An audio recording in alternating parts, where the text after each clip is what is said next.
My name is Andy Hill. I'm a Senior Director in Market Practice and Regulatory Policy at ICMA, overseeing both our secondary market work and also our repo and collateral work.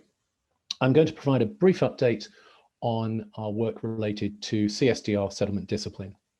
CSDR settlement discipline, in particular mandatory buy-ins, remain a regulatory priority of ICMA, where we are focused on advocacy to facilitate necessary changes to the regulation, as well as implementation through providing both market best practice and contractual solutions.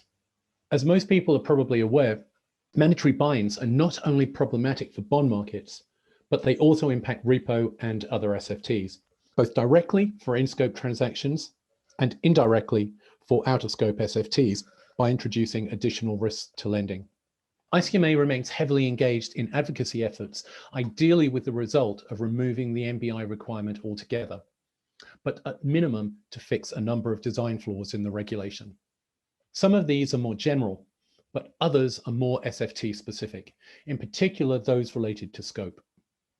We see the ongoing CSDR review and the recent European Commission consultation as an opportunity to achieve some positive outcomes.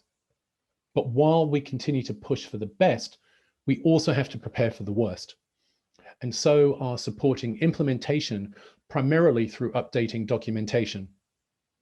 In the case of repo, this will entail the development of a GMRA CSDR annex. This is being undertaken in parallel with ISLA, who are developing an equivalent annex for the GMSLA. The challenge here, however, is that while we know when we are implementing, the go live is February 2022, we do not know what we are implementing, particularly as any legislative proposals coming out of the review are not expected until Q4 2021. Accordingly, on March 11th, along with 13 other associations, we wrote to the European Commission highlighting this not insignificant challenge.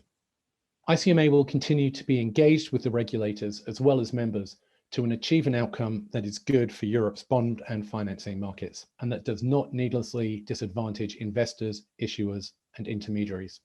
ICMA's work on this initiative is coordinated both through its CSDR Settlement Discipline Working Group and its CSDR Legal Working Group. Interested members are encouraged to participate.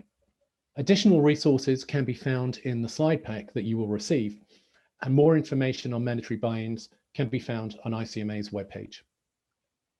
Thank you.